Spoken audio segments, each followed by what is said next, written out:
that Jesus is the light of the world. Liwanag po siya sa gitna po ng dilim, pag-asa po sa gitna po ng kawalan.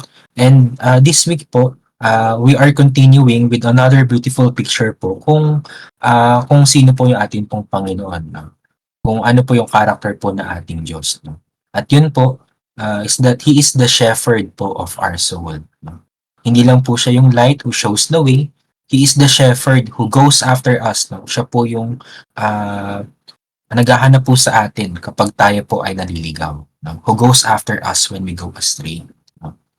Kaya yung title po na ating pong message po ngayong umaga ay yan po, The Shepherd of Our Soul. Naalala po ba natin yung story po ni David sa Book of Psalms? Nung time po na when he was in trouble and he was being chased by his enemies. Yung ginawa po ni David during nung time po na yon, he prayed to God saying, Lord, will you keep me in the apple of your eye? Ayan po. Yan po sa Psalm 17 verse 8. Ang sabi po dito, keep me as the apple of your eye. Hide me in the shadow of your wings. So ito po yung time na may humahabol po kay David at may mga humahabol po na kalaban po niya sa kanya. At ito po yung sinabi po niya sa Diyos, apple of your eye. No? So in those days, no, yung apple of the eye po, ano po kaya ibig sabihin po nito? Ano po yung sa tingin po ninyo ibig sabihin po ng apple of your eye? No? So in the book of Hebrews,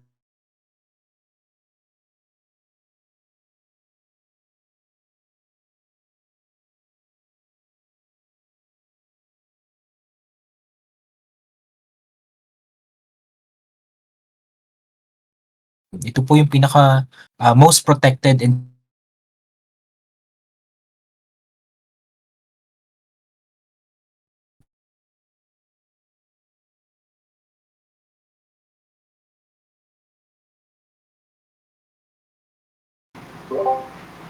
sabihin po nito na to protect him. No? Pastor Robby. Medyo nawawala po, Pastor. Napuputol-putol po. Ay, sige po. Try ko po mag-reconnect po ulit. Pasensya na po.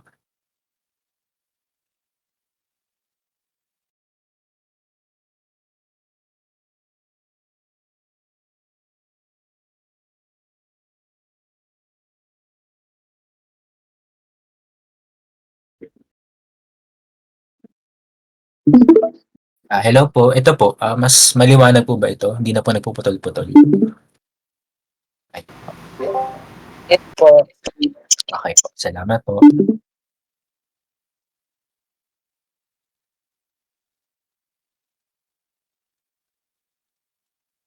Ayan po. Ulitin ko lang po yung sinabi ko po.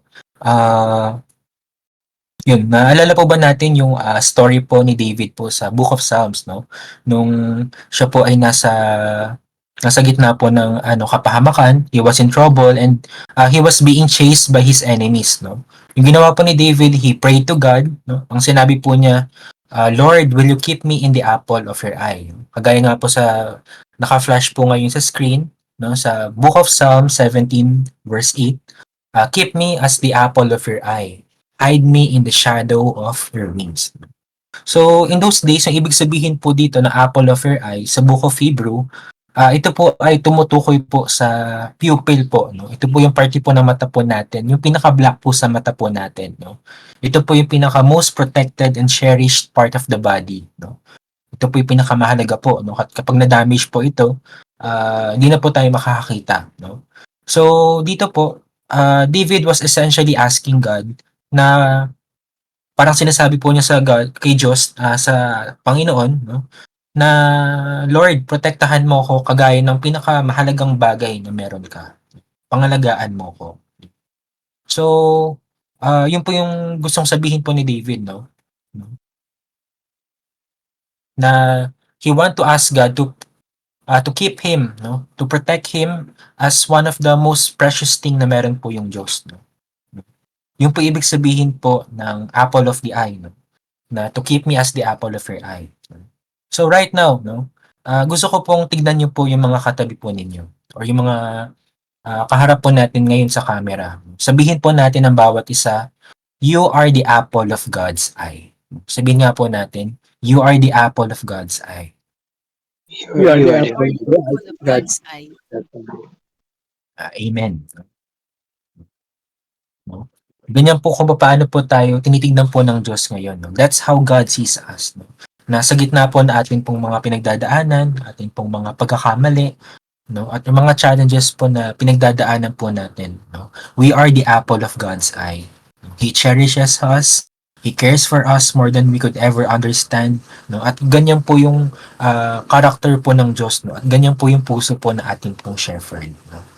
At kaya po, praise God, no? What a faithful, loving, and protective shepherd po na meron po tayo. At wala po siyang ibang katulad. Yung ating pong Savior, yung ating pong provider, at siya po yung shepherd of our soul. No? So, ngayon po, we're gonna dive deeper into how God is the shepherd of our soul. Kaya po, muli, yung title po ng ating pong message ngayon is The Shepherd of Our Soul. The shepherd of our soul. So ngayon po, meron po akong ipapakita na photo sa inyo. So, ayan po. So, I was very captured po by this representation. No? Makikita po natin meron pong isang wolf, no, na trying to harm the helpless sheep. No? At makikita po natin from far away, yung shepherd po is running towards his wandering sheep na nasa kapahamakan. No? So, sa simpleng illustration po na ito, tayo po ay napapaalalahanan that even in the midst of danger, no, meron po tayong pastol who will look after us, no. At hahanapin po tayo kahit po tayo po ay nawawala at iaalay po niya yung kanyang buhay at sa kapahamakan upang iligtas lamang po tayo. At tayo po, no, tayo po bilang nire-represent po ng helpless sheep po na ito or nung nawawalang sheep po na ito, let's face it, no, let's be honest, no, tayo po gumagawa po tayo ng mga pagkakamali, no? Or nakakagawa po tayo ng mga pagkakamali from time to time at kailangan po natin ng tulong, kailangan po natin ng rescuing, no? At kailangan po natin we need someone upang protektahan po tayo or to defend us, no. That's why kailangan po natin ng isang shepherd, no? Someone who will seek us out kapag po tayo po ay nawawala at ibabalik po tayo sa kanyang pangangalaga. In the same way, God as the shepherd of our soul, He doesn't leave us alone nang nawawala or He doesn't leave us alone to wander. No? He wants to act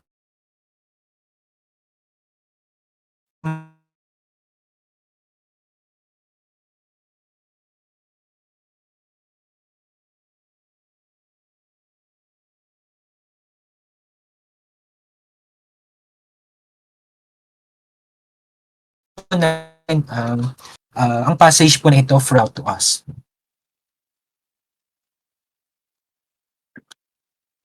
Sorry po, kamustahin ko lang po ulit kung putol-putol pa rin po ba yung audio ko or maliwanag na po. Medyo huminto lang po ng konti. Okay na. Okay na. Tama po. Sige po. Huminto ng konti.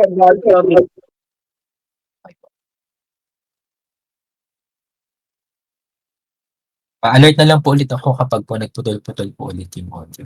Thank you po. Ayan po. Sige, basahin po natin ngayon sa Matthew chapter 18 verses 12 to 14. Ang sabi po rito, what do you think? If a shepherd has 100 sheep and one of them has gone astray, does he not leave the 99 on the mountains and go in search of the one that went astray? And if he finds it, truly I tell you, he rejoices over it more than over the 99 that never went astray. Verse 14, so it is not the will of your Father in heaven that one of these little ones should be lost. So now, to gain more understanding po to the passage, let's try to dig in po ng mas malalim po sa mga sa passage po na ito. So, tignan po natin yung mga earlier verses po and let's try to identify po muna yung mga characters po dito po sa story. So, ngayon po, meron pong nabanggit po dito, no? Una-una po yung sheep, yung shepherd, no? So, sino po ba yung mga sheep, no? Sino po yung sheep, no? Yung sheep po, it represents God's people, no? Tayo po, no? And alam po natin kung ano po yung mga character traits ng isang sheep, no? Una-una po sa lahat, ah, ang sheep po, they are helpless po kapag wala po silang shepherd, no? Ibig sabihin po, kinakailangan po nila ng shepherd at wala po silang magagawa sa kanilang sariling kakayanan kung wala pong nagde-lead sa kanila, kung wala pong nagga-guide sa kanila. At kung wala pong nagga-guide sa kanila, mabilis po silang nawawala, no? No? Kaya yung sumunod po na characteristic po or character traits ng isang sheep is that they tend to wander away from the flock. Madalas po silang nawawala, they tend to wander away at humiwalay po from the flock. At hindi lang po yun, ang sheep din po, they have a herd mentality, no, when following a leader. Ibig sabihin po, regardless of how dangerous or foolish that leader may be, meaning po they can be led by anyone. No? They can be led by anyone. Pwede po silang ma-mislead, pwede po silang ma-lead naman po sa tama. No? And kapag po sila ay na-mislead, yung leader po na sinusundan po nila can endanger them. So yun po ibig sabihin po ng yung mga sheep po ay meron pong herd mentality. No? So now, sino naman po yung shepherd? No? Sino po kaya yung shepherd po na tinutukoy po dito? No? So just to be clear, basahin po natin sa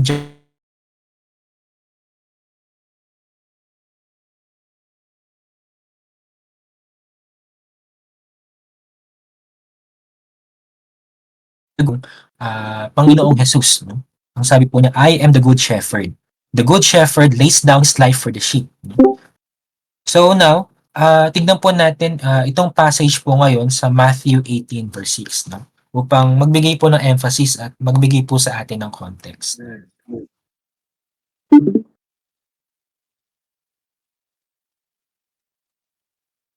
So, ayan po, basahin po natin sa Matthew 18 verse 6. No?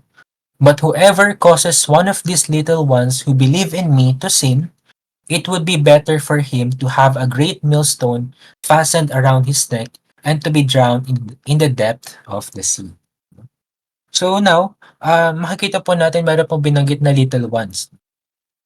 Itong mga little ones po na binanggit po dito ay ito po yung mga sheep, no? So ngayon, sino po yung mga sheep, no? Take note po dito po sa mga underlined statement, no? Ito pong naka-underline po ngayon, who believe in me. Ibig sabihin po, tayo pong mga mananampalataya. In short, yung mga sheep po or the little ones ay tayo pong mga believers, no? Tayo pong mga mananampalataya. So ngayon po na na-establish na po natin kung ano po yung sheep or the little ones, no? Na tayo nga pong mga believers, no? Kagaya po ng mga sheep, no, we tend to be lost on our way. Kagaya po ng mga sheep, tayo po ay vulnerable. We tend to wander away from the flock. At kapag po yung mga mananampalataya po, kapag po tayo pong mga sheep loses their way, no? Kadalasan po, no? Ito po yung mga nangyayari po. No? Ito po yung kadalasan po na nagiging resulta po kapag po sila po ay nawawala or they are lost, no? Again, yung mga believers po or mga sheep ay that's you and me, no? Tayo pong mga mananampalataya. So, tingnan po natin ngayon kung ano po yung nagiging resulta, no? Yan. Yung mga believers daw po at times, no? Una-una po, they get distracted, they lose focus, and they grow tired. Ibig sabihin po, yung mga mananampalataya po, mabilis po tayo ma-distract. Even knowing the right thing, kahit na alam po natin yung tamang gawin, yung katotohanan, we tend to be affected by the distractions around us. Kagaya po ng isang naliligaw na tupa. At hindi lang po yon, we also lose focus. We lose focus on what we need to accomplish, on what God wants us to accomplish. And at times, we also grow tired. Minsan napapagod po tayo. And let's be honest, no?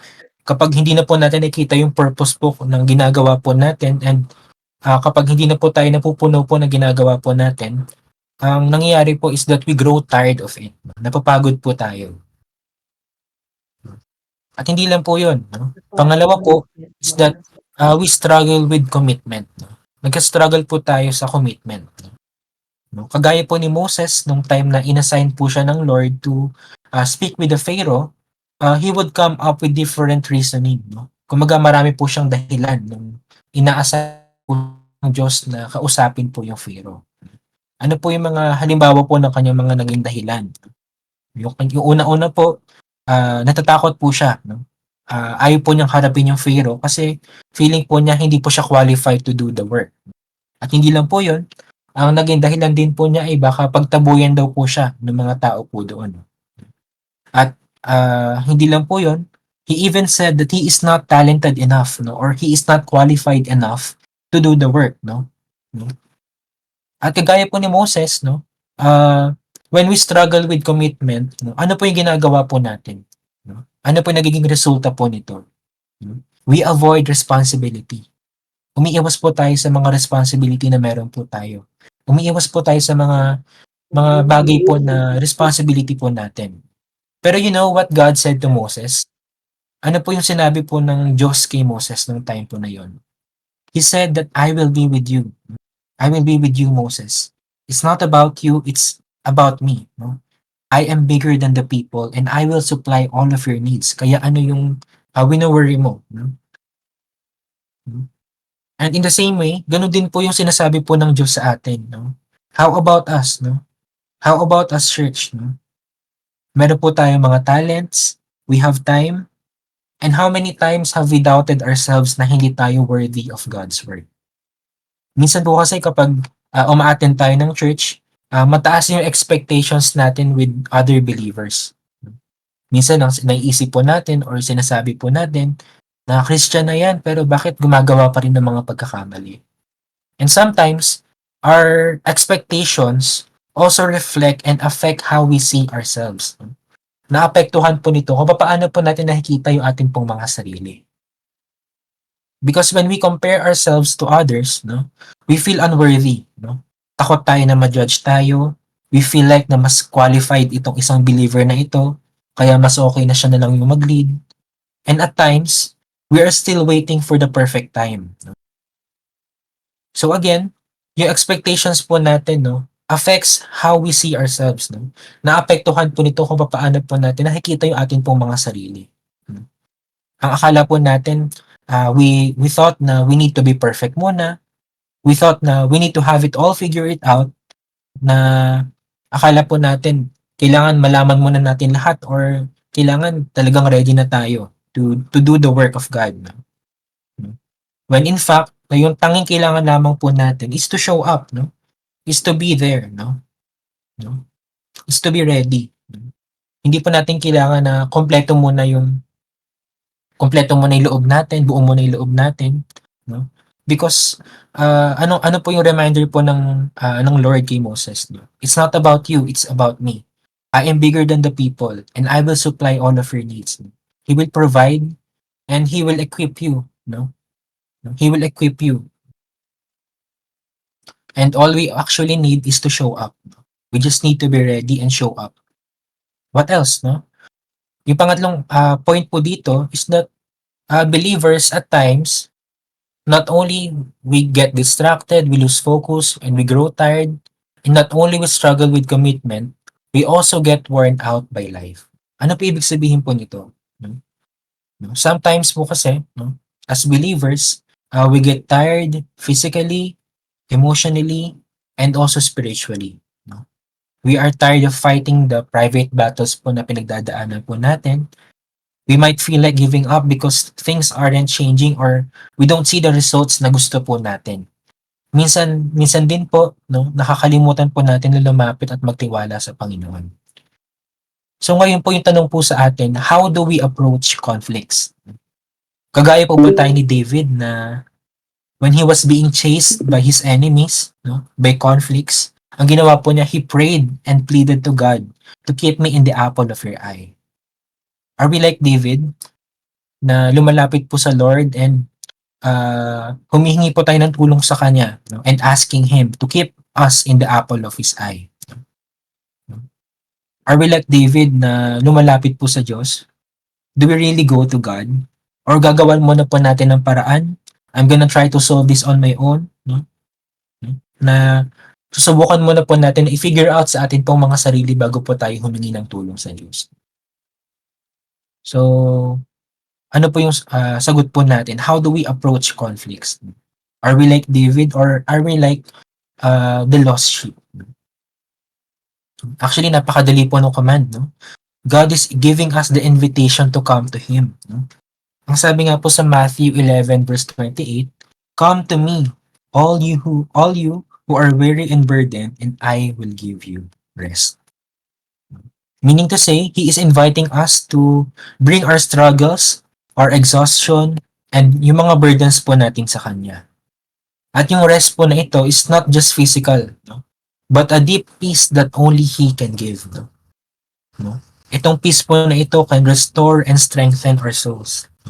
It is a reminder that no matter how heavy the challenges is in our life, no, Jesus offers comfort, strength, and peace upang tulungan po tayo to keep going. At upang ipaalala po sa atin na hindi po tayo nag-iisa sa atin pong mga pinagdadaanan. So, no? Amen po. So now, let's go back to our reference verse. No? And how does God po ba is the shepherd of our soul? So, una-una po sa lahat, yan po. Our shepherd is faithful to reach out to us. Our shepherd is faithful to reach out to us. Balikan po natin sa ating pong reference verse, no? Sa Matthew 18 verse 12. Ang sabi po dito, "What do you think? If a man has 100 sheep and one of them goes astray, will he not leave the 99 on the hills and go out to search for the one that is lost?" So in Matthew 18 verse 12, makikita po natin that the shepherd goes out to search for that one lost sheep. So pinapakita po nito yung puso po ng ating Panginoon in reaching out to us, especially kapag tayo po ay naliligaw. Parang ganito po, no? God doesn't just wait for us to come back. He actively seeks us. No? Kung tayo po ay naliligaw, God will make the effort to find us upang hanapin po tayo. He doesn't want anyone to be lost. Ayaw po ng Diyos na tayo po ay manatiling nawawala. Instead, He is determined po upang hanapin po tayo, to bring us back to Him, upang ibalik po tayo sa Kanya pangangalaga. No matter po kung gaano po tayo kalayo o kung gaano po tayo katagal na nawawala, no? So pinapakita po nito how God loves us so much and how He cares for us. Hindi po niya tayo iniiwan. At siya po lagi yung unang lumalapit po sa atin. Siya po yung laging gumagawa po ng unang move, no? Upang ibalik po tayo sa Kanya at iparamdam po yung Kanyang pag-ibig po sa atin. At alam niyo po, no? Minsan tayo po ay nagkakamali, minsan tayo po ay mabilis na maligaw, no? Ng landas, at may mga pagkakataon po na iniisip po natin kapag tayo po ay nasa season po na ito, naisip po natin sa sarili po natin na hindi tayo importante. O kaya naman hindi ako karapat-dapat sa pagmamahal at pangangalaga ng Diyos. Pero sa kabila po ng lahat po ng ito, makikita po natin ang pusong tapat at determined ng Diyos na hindi po tayo pababayaan. Siya po yung shepherd na hindi nagsasawa sa paghahanap sa atin kahit gaano naman po tayo kalayo. Amen po. Pangalawa po, our shepherd rejoices when we come back found. Our shepherd rejoices kapag tayo po ay bumabalik po at tayo po ay nahahanap po niya.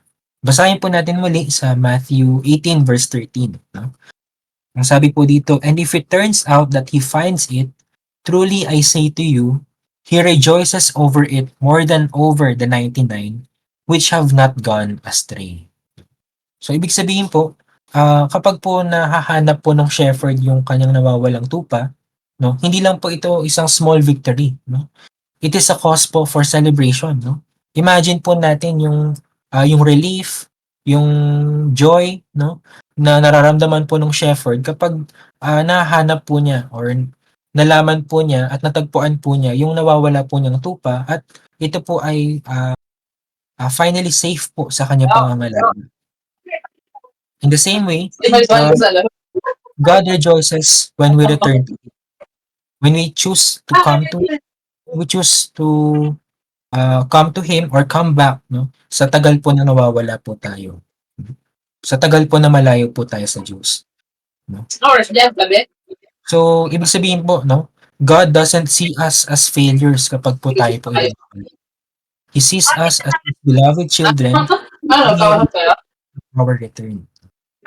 Every time po na pinipili po natin na bumalik po sa Kanya, whether it is after tayo po ay nagkasala, after po na tayo po ay nagdududa sa Kanya, after po na na-disappoint po tayo, no?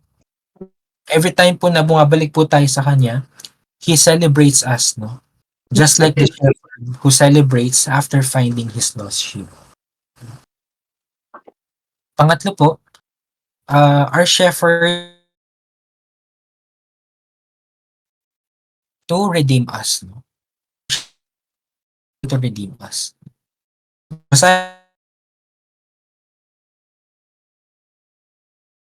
Verse 14. Sabi po dito, so it is not the will of your Father who is in heaven for one of these little ones to perish. No? So mga kapatid, no, we must understand ito pong katotohanan po na ito. No? Ito po yung pinaka very core of God's heart is to redeem us, no, or to save us, no, to bring us back into His fold. No? Nung sinabi po ni Jesus that so it is not the will of your Father in heaven that one of these little ones should perish, He is not just expressing a wish or a desire, siya po ay nagde-declare po ng isang divine purpose. Ito po yung kalooban po ng Diyos. No? For every soul to be saved, for every believer to be saved, for every heart to come back to Him. So, ibig sabihin po, when we stray, or when we fall, or kapag tayo po ay nawawala, in the midst of doubts and fears, no, hindi po kalooban ng Diyos na manatili po tayo nawawala. He doesn't want to see us broken or disconnected from His love. In fact, hinihintay po niya yung atin pong pagbabalik sa Kanya. And itong longing po na ito is what propels Him to search for us, no? Or to seek us with relentless love. Just like a shepherd po who will never give up on any one of his sheep. No? Hindi po siya susuko. No? He will never give up to any one of his sheep. No? And He always desires for anyone to come back to Him. At isipin po natin ito, no, na kahit na malayo po tayo sa Kanya, even we feel na undeserving po or too lost to be found, yung biyaya po ng Diyos, no, yung grace po ng Diyos is always available. And His invitation to redeem us or to redemption, ito po ay open po sa atin po. Hindi po pinapalampas ng Diyos, no, na manatili po tayo nawawala.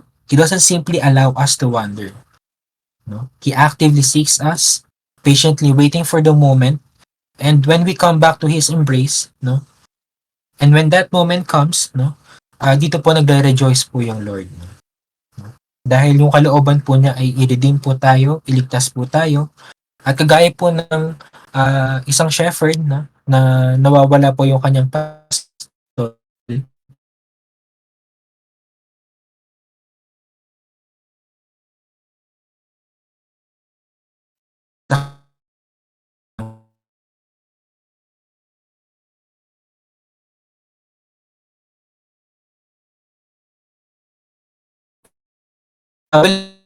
meron pong ni-reveal dito, no, na character po ng Diyos. No? Basahin po natin sa Matthew 18 verse 6. But whoever causes one of these little ones who believe in me to sin, it would be better for him to have a great millstone fastened around his neck and to be drowned in the depth of the sea. So dito po, in Matthew 18 verse 6, Jesus gives a strong warning. No? Ang sabi po niya, but whoever causes one of these little ones who believe in me to sin, it will be better for him to have a great millstone fastened around his neck and be drowned in the depth of the sea. So ito po ay isang paalala po na when we cause another believer to stumble or stray, hindi lang po natin sila naapektuhan. No? Naapektuhan po natin yung kalooban po ng Diyos. No? Ibig sabihin po kapag hino-harm po natin or nagdudulot po tayo ng sakit, no? Or ino-offend po natin yung isang believer, hindi lamang po natin sila sinasaktan, pero nasasaktan din po natin yung kalooban po ng Diyos. So, as we reflect on the shepherd's love and care, let me ask you today, party po ba tayo nung 99? Or are you in the safety and care of God's embrace, rejoicing in His protection? Or tayo po yung nagkakos po na sa ibang mga mananampalataya to wander away para sila po ay maligaw?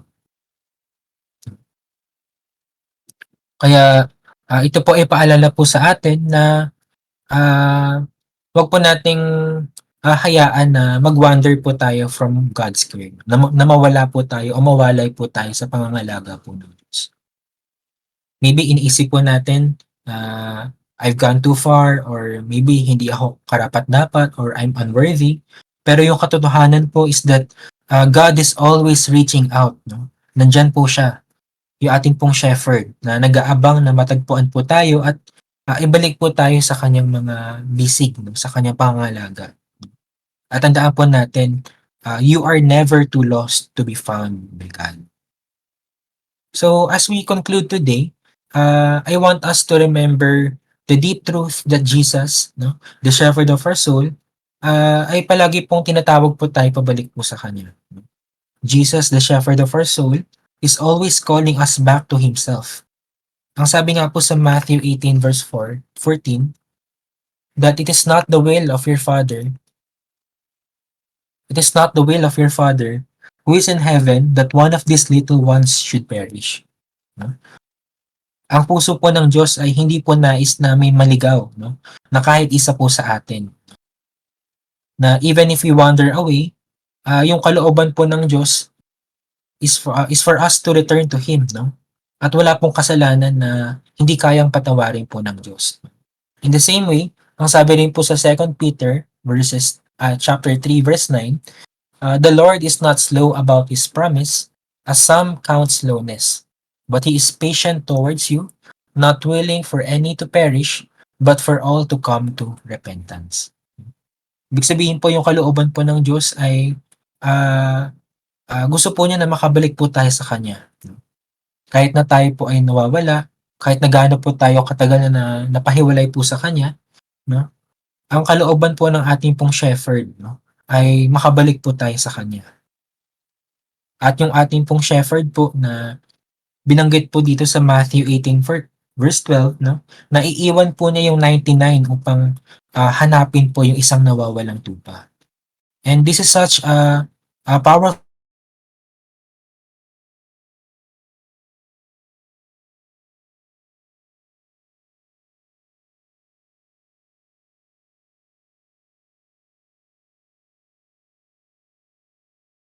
kagaya po ni David, no, who prayed to be the apple. He will pursue us until and when we return,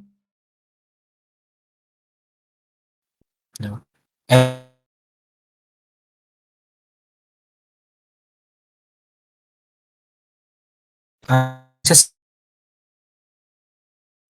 na meron po siyang anak na bumabalik po sa kanya.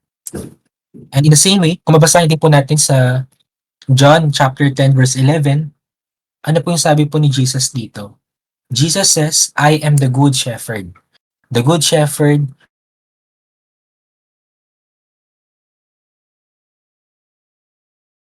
So ibig sabihin po, Jesus, the good shepherd, has already love for us by giving His life for our salvation. Hindi lamang po niya tayo ginaguide, no? He sacrificed Himself para po sa atin. No? Inaalay po niya yung kanyang sarili, yung kanyang buhay upang iligtas po tayo. At ganoon din po, sa John chapter 10 verses 14 to 15, ang sabi po dito, I am the good shepherd. I know my sheep and my sheep know me. Just as the Father knows me and I know the Father, and I lay down my life for the sheep. No? Ganito po kalalim yung pagmamahal po, yung pag-ibig po ng Diyos sa atin. No? He knows us intimately and He desires for us to know Him in return. Gusto po niya na mas makilala po natin siya. Gusto po niya na mas kilalanin po natin siya ng mas malalim. Kaya tandaan po natin, no? Pinapaalalahanan po tayo sa 1 John chapter 1 verse 9 that if we confess our sins, no, He is faithful and just to forgive us our sins and to cleanse us from all unrighteousness. Na kahit na kagaya po tayo ng isang tupang nawawala, kahit na gaano po tayo katagal na napahiwalay sa Diyos, kahit na gaano po tayo katagal na pinipilit po nating lumayo sa Diyos, tandaan po natin that if we confess our sins, He is faithful and just upang patawarin po tayo. He is faithful upang tanggapin po tayo. He is faithful upang mahalin po tayo at patawarin po tayo sa mga pagkakamali at mga kasalanan po na ginawa po natin. At tandaan po natin na laging handa po ang para magpatawad at para mag-restore yung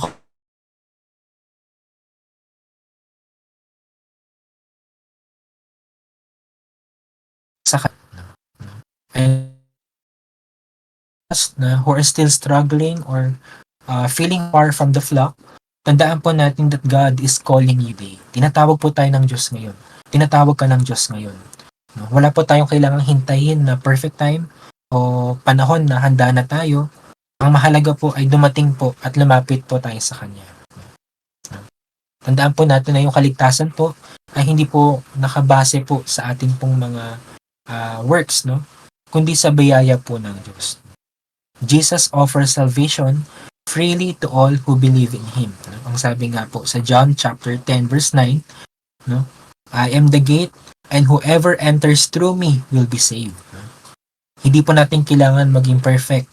Ang kailangan lang po natin ay manampalataya at magtiwala po sa Kanya. And let us never forget that we are never beyond His reach. Hindi po tayo malayo. Hindi po tayo malayong naabot ng Diyos. Ang shepherd po ay palaging ating pong shepherd, yung ating pong Diyos, yung ating pong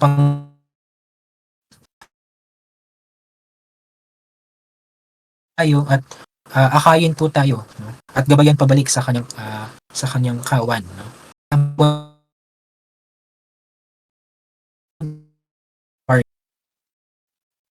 At tandaan po natin na naman po tayo kalayo, hindi po ito dahilan para hindi po tayo pabalik sa Diyos. Ang shepherd po natin ay palaging handang hanapin po tayo at hintayin po tayo na bumalik po sa Kanya. At again, no one is too lost for the shepherd to find. And tandaan po natin that our Lord, Jesus, He is the shepherd of our soul. Maraming salamat po sa pakikinig at pagpalain po tayong lahat ng ating pong Panginoon. Amen. Amen. Amen.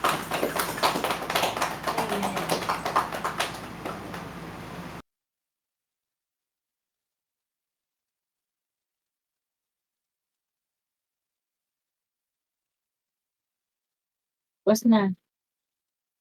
Malakpak na. Malakpak.